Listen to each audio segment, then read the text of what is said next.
दोस्तों तो जल्द ही मार्केट में एक और मेन बोर्ड आईपीओ आने वाला है और ये आईपीओ है आधार हाउसिंग फाइनेंस का आईपीओ। अब ये जो आईपीओ है काफ़ी लंबे इंतजार के बाद आपको आते हुए देखने को मिल रहा है। अब इस आईपीओ को देखें तो पहले भी सेबी की ओर से मंजूरी मिलते हुए देखने को मिली, लेकिन आईपीओ नहीं आया और अब जाकर ये आईपीओ आपको आते हुए देखने को मिल रहा है।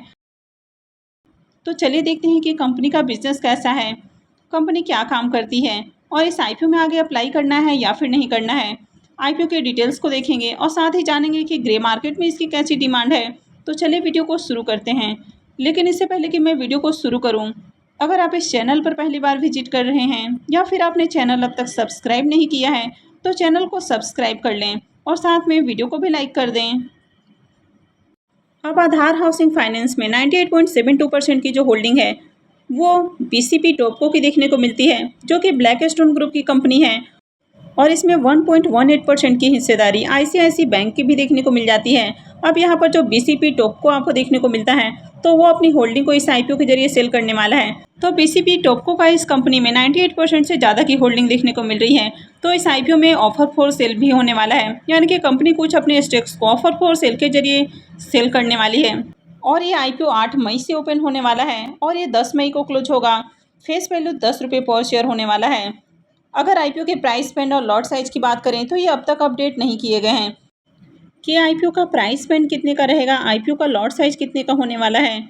लेकिन आईपीओ के डेट अनाउंस हो चुके हैं तो जल्द ही आपको ये अपडेट भी आती हुई देखने को मिलेगी।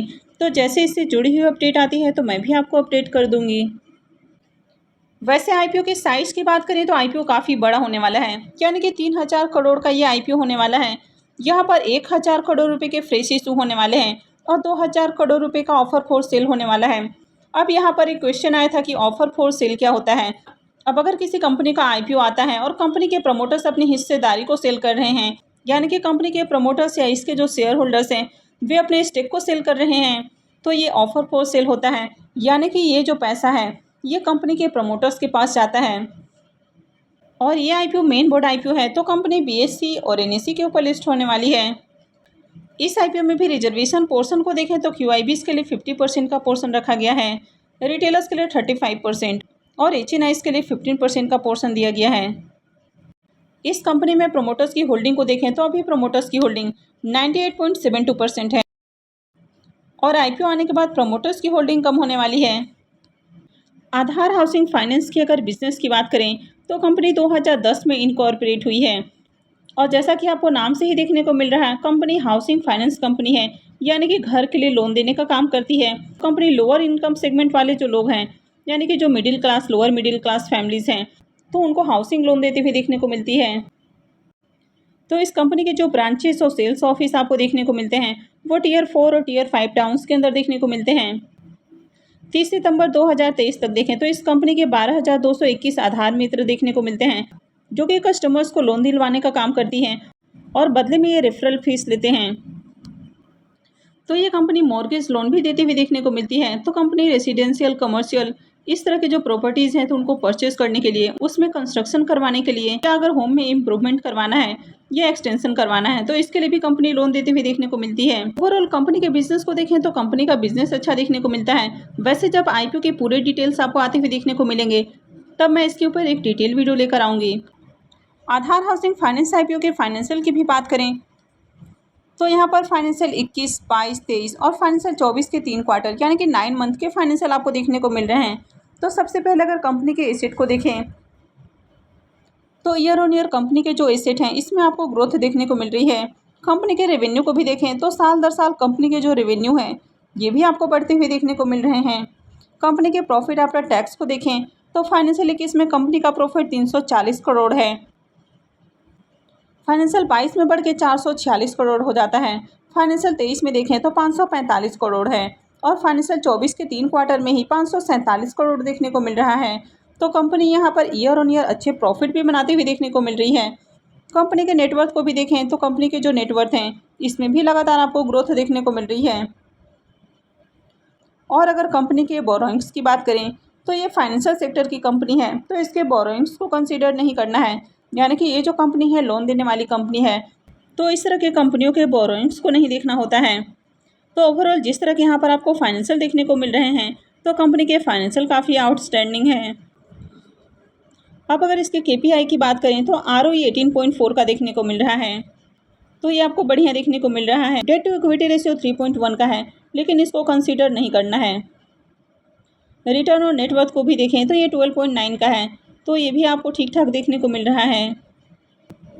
अब ये कंपनी जिस सेगमेंट में काम करते हुए देखने को मिल रही है, तो इस सेगमेंट में ऑलरेडी कई सारी कंपनी आपको मार्केट के अंदर देखने को मिल जाती है।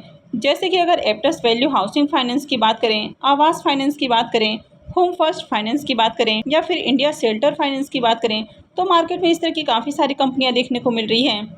अब यहाँ पर देखें तो कंपनी का अब तक आपको P मल्टीपल देखने को नहीं मिल रहा है, क्योंकि IPO की अगर प्राइस बैंड और लॉट साइज की बात करें तो ये अब तक बताया नहीं गया है, तो इसलिए अब तक इसका P भी देखने को नहीं मिल रहा है।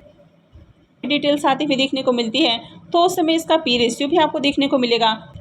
तो जैसे ही इसकी बाकी की डिटेल्स आती हैं और इसकी P रेशियो आपको देखने को मिलते हैं, तो उस समय ही आपको ये पता चलेगा कि कंपनी सस्ते प्राइस के ऊपर IPO लेकर आ रही है या ये कंपनी भी ओवर वैल्यूड प्राइस के ऊपर आती हुई देखने को मिल रही है। तो फिलहाल इसका P रेशियो देखने को नहीं मिल रहा है। अगर इसके लिस्टेड पेयर्स के P की बात करें तो एप्टस वैल्यू का जो P है वो 31.30 का देखने को मिल रहा है। आवास फाइनेंस का P मल्टीपल 28.10 का है, होम फर्स्ट का P मल्टीपल 34.90 का है और इंडिया शेल्टर का P मल्टीपल 33.10 का देखने को मिल रहा है।